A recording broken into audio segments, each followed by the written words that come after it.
राधे राधे दोस्तों। कितना अच्छा होना जब स्वयं भगवान हमें दर्शन दे दे। कितना मनमोहक लगता है जब भगवान की याद में हमारे आंसू गिरते हैं। उस दिन लगता है कि ये आंसू को गिरना भी आज सार्थक हो गया। अगर ये आंसू आज तक आपको नहीं गिरे तो मेरे कहने से एक बार प्रभु भक्ति में प्रभु का प्रेम पाने के लिए इस आंसू को गिरा के देखना।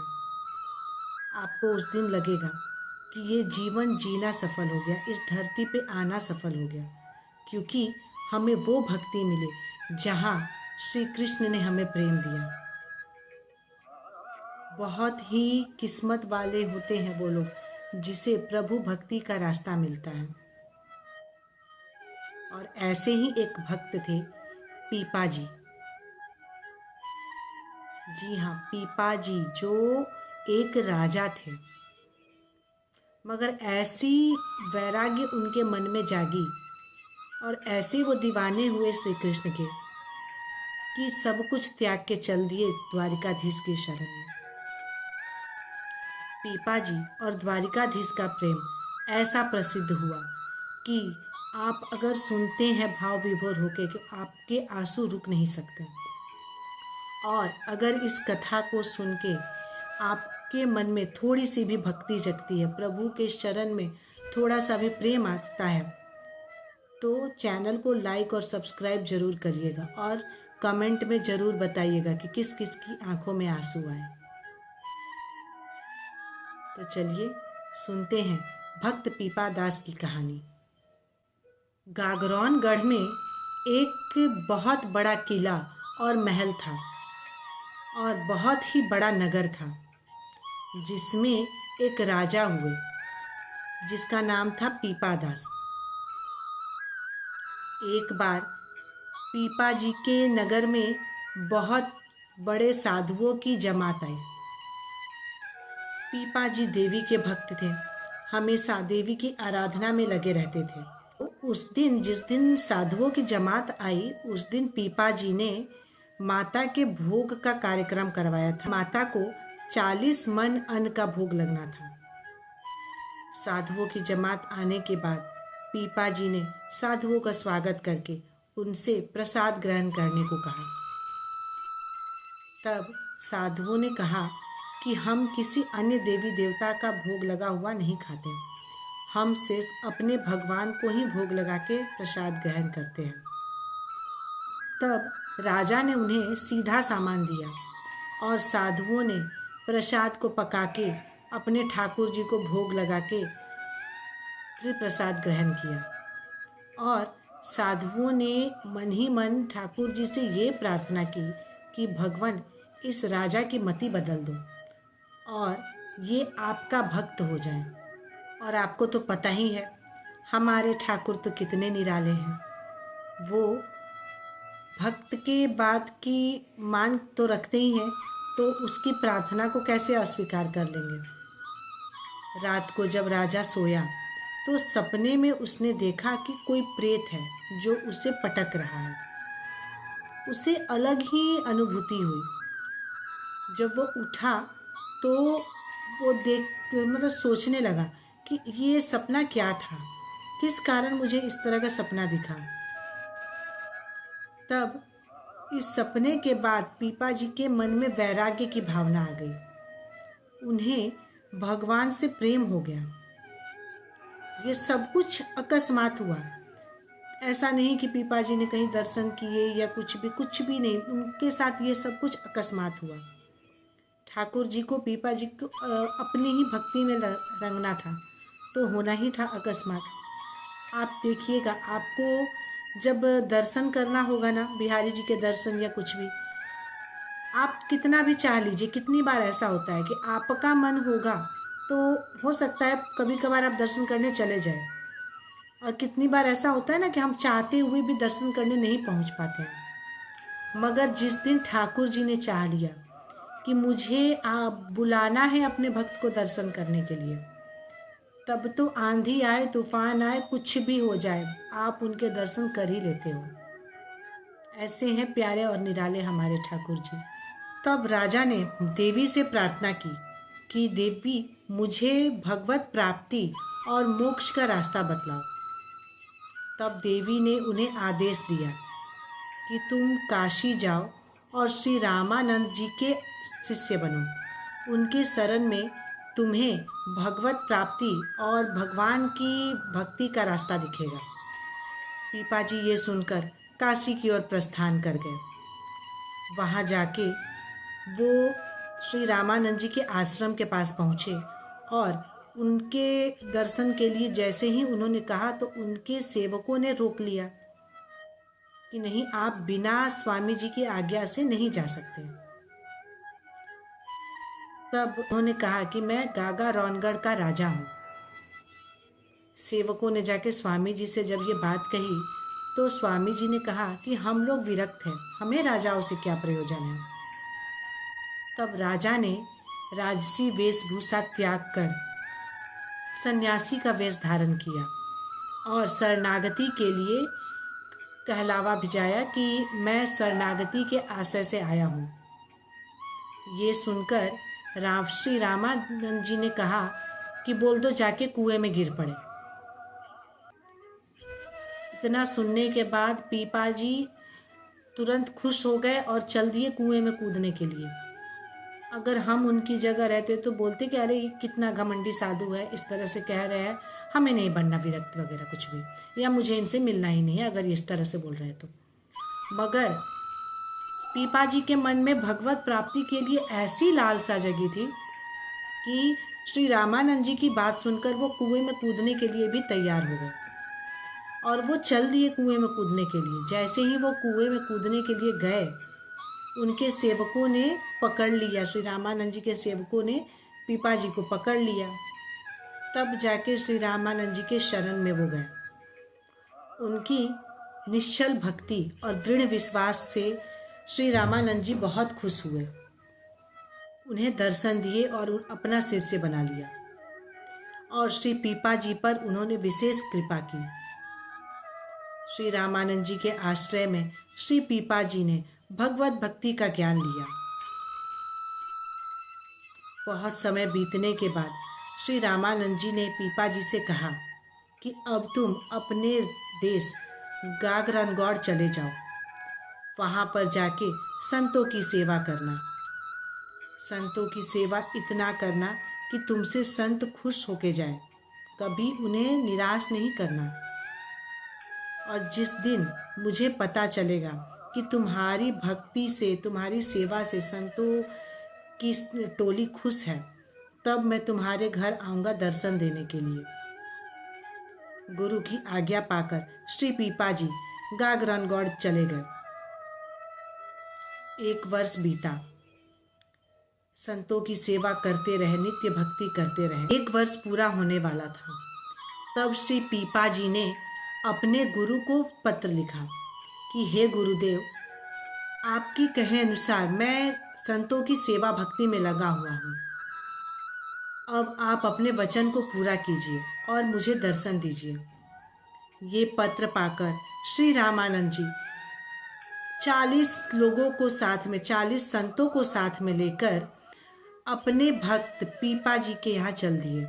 गुरु के आशीर्वाद से और उनकी प्रार्थना से उनके मन में ठाकुर जी ने उन्हें वैराग्य दिया, अपना भक्त बना लिया। इसलिए कहते हैं गुरु गोविंद दो खड़े, काके लागू पाए, बलिहारी गुरु आपने गोविंद दियो बताए। गोविंद को पाने के लिए गुरु को अपनाना जरूरी है। वो हमें सच्ची राह दिखाते हैं भक्ति में जाने के लिए। तब श्री रामानंद जी, कबीरदास जी महाराज और रैदास अपने 40 सेवकों के साथ गागरैनगढ़ के निकट पहुँचे। अपने गुरु की आगमन की समाचार सुनकर राजा पीपादास जी ने बहुत ही भव्य तरीके से अपने गुरु का स्वागत किया। गाजे बाजे फूल सब कुछ मतलब बहुत ही उत्तम तरीके से उनका स्वागत किया। ये देखकर श्री रामानंद जी ने पीपा जी से कहा कि पीपा, तुम अगर चाहो तो महल में भी रह के सेवा का कार्य कर सकते हो, या तुम विरक्ति लेकर सेवा में लग सकते हो, भजन कर सकते हो, तुम्हारी जैसी इच्छा। तब पीपा जी ने श्री रामानंद जी के चरण पकड़ लिए और कहा कि प्रभु, मुझे अपने ही शरण में रहने दीजिए, मुझे और कहीं नहीं जाना।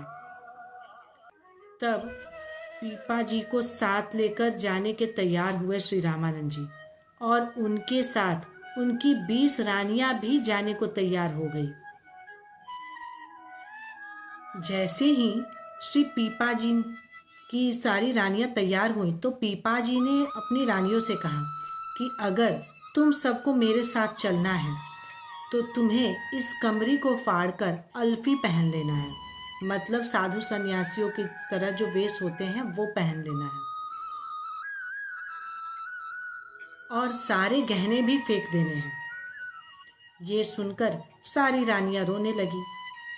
उनसे ये हो ना सका, पर उनमें से एक सबसे छोटी रानी श्री सीता सहचरी जी ने ऐसा करने के लिए तैयार हो गई, और वो सारे गहने उतारकर अल्फी पहनकर खड़ी हो गई। तब पीपा जी ने कहा कि इस अल्फी को भी उतार देना है, अर्ध वस्त्र में हो जाओ। तो श्री सीता जी वो अल्फी भी उतारने को तैयार हो गई। तब श्री स्वामी जी ने कहा कि पीपा, इन्हें अपने साथ रख लो। तब वो दोनों पति पत्नी श्री रामानंद जी के साथ हो लिए। अब इधर सारी रानियां परेशान होने लगी कि राजा चले जाएंगे तो हमारा क्या होगा। तब उन्होंने एक पंडित को बहुत सारा धन देकर लालच दिया कि तुम किसी तरह से राजा को रोक लो। तो वो ब्राह्मण तैयार हो गया और श्री पीपा जी को हठपूर्वक समझाने लगा। पीपा जी ने अपनी हठ नहीं त्यागी। तब उस ब्राह्मण ने विष खा लिया। श्री स्वामी जी ने अपने आशीर्वाद से और गुरु की भक्ति से उस ब्राह्मण को जीवित करके रानियों को लौटा दिया, और श्री पीपा जी और सीता सहचरी को साथ लेकर चल दिए। स्वामी जी के साथ मिलकर श्री पीपा जी और सीता सहचरी द्वारिका पहुँचे। द्वारिका पहुँचने के बाद कुछ दिन वहाँ पर संतों की सेवा और भक्ति करने के बाद श्री स्वामी रामानंद जी अपने सेवकों के साथ काशी जाने को तैयार हुए। पर इधर पीपा जी और श्री सीता सहचरी ने द्वारिका में ही कुछ दिन रुकने के लिए आज्ञा मांगी। अब ठाकुर जी को तो इधर अलग लीला रचनी थी, तो पीपा जी के मन में भाव आया द्वारिकापुरी में रुकने के लिए, और वो आज्ञा पाकर वहीं पर रुक गए। तब इधर श्री रामानंद जी चले गए और पीपा जी इधर ही रुक गए द्वारिकापुरी में। वो नित्य मंदिर में जाके श्री द्वारिकाधीश के दर्शन करते थे। एक दिन मंदिर में खड़े होते हुए सामने श्री विग्रह है, और फिर भी द्वारिकापुरी के लोगों से उन्होंने पूछा कि इस द्वारिकाधीश के दर्शन कब होंगे। सब एक दूसरे को देखने लगे। उनमें से एक लोग ने कहा कि द्वारिकाधीश की जिस तुम बात उनमें से एक लोग ने कहा कि जिस द्वारिका की और द्वारिकाधीश की तुम बात कर रहे हो, वो द्वारिका तो कब की समुद्र में लुप्त हो चुकी है। ये तो समुद्र में लुप्त होने के बाद नई द्वारिका बसाई गई। ये सुनकर पीपा जी एकदम परेशान हो गए और रोने लगे। रोते रोते वो समुद्र के पास गए और प्रभु से प्रार्थना की कि प्रभु, मैं आपके दर्शन के लिए आया और आप यहाँ नहीं हैं। और ये कहकर श्री सीता सहचरी के साथ पीपा जी समुद्र में कूद गए। सब देखते ही देखते रह गए। सबको लगा कि अब पीपा जी नहीं बचेंगे। 7 दिन बीत गए। 7 दिन वो समुद्र में रहे, और प्रभु की भक्ति देखिए, वो समुद्र में ठाकुर जी के दर्शन करते हैं, ठाकुर जी की सेवा करते हैं और ठाकुर जी के आतिथ्य को स्वीकार करते हैं। द्वारिकाधीश उन्हें अपना अतिथि बनाकर अपने साथ रखते हैं। जब 7 दिन हो गए तब पीपा जी को ठाकुर जी ने कहा कि पीपा, अब तुम धराधाम को चले जाओ। ये सुनकर पीपा जी बहुत रोने लगे कि प्रभु, मैं आपको छोड़ के नहीं जाना चाहता हूँ, मैं आपके साथ ही रहूँगा। पर द्वारिकाधीश ने कहा कि नहीं पीपा, तुम्हें जाना है। अभी और भक्ति और प्रेम का मार्ग दुनिया को दिखाना है। प्रभु की आज्ञा को मानकर पीपा जी जाने को तैयार हो गए। मगर ये क्षण था भगवान और भक्त के विरह की। जितना रो रहे थे पीपा जी, उससे ही कहीं ज्यादा रो रहे थे द्वारिकाधीश, क्योंकि 7 दिन साथ रहते रहते एक दूसरे के साथ प्रेम अलग हो जाता है। और ये भी आपको अच्छे से पता है कि भगवान जितना ज़रूरत भक्त को भगवान की रहती है, उससे कहीं ज़्यादा ज़रूरत भगवान को भी एक सच्चे भक्त की रहती है। जैसे तैसे पीपा जी फिर द्वारिकाधीश के विदा करने के बाद समुद्र से बाहर निकले। मगर लोगों ने आश्चर्य देखा, पीपा जी समुद्र के ऊपर चल के आ रहे हैं और उनका एक भी वस्त्र समुद्र से बाहर आने के बाद भी गीला नहीं हुआ था, बस हृदय के पास गीला था। वो भी इसलिए गीला था क्योंकि वो आंसू थे द्वारिकाधीश के, जो पीपा जी को हमेशा याद दिलाएंगी द्वारिकाधीश के प्रेम का। सबके मन में ये सवाल होगा कि 7 दिन रहने के बाद, प्रभु के दर्शन पाने के बाद पीपा जी समुद्र से बाहर क्यों आए, क्यों द्वारिकाधीश ने उन्हें भेज दिया। ठाकुर जी ने साफ तौर पे कहा था कि अगर तुम जैसा बिरला भक्त धरती पे नहीं जाएगा दोबारा लौट के, तो इस कलंक को हम कैसे मिटाएंगे। दुनिया तो यही कहेगी ना कि एक भक्त ने अपनी जान दे दी। भगवान की आज्ञा पाकर पीपा जी धरती पे फिर दोबारा आए थे। पीपा जी के आने के बाद सारे भक्तों का तांता लग गया, सब पीपा जी के चरण में आ गए।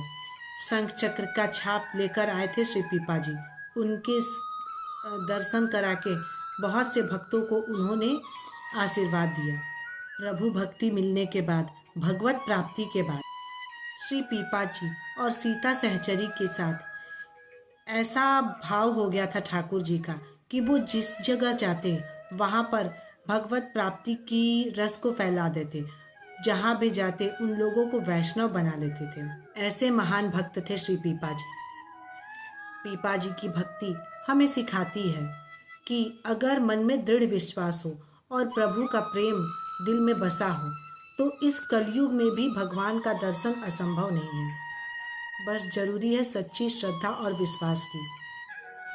अगर इस कथा को सुन के आपके रोए खड़े हुए हो, आपके हृदय में प्रभु की भक्ति के लिए प्रेम उमड़ा हो, आपके आंसू आए हो, तो हरि नाम का शरण लीजिए, ठाकुर जी की भक्ति में लगे रहिए। यही सबसे बड़ा धन है हमारे लिए।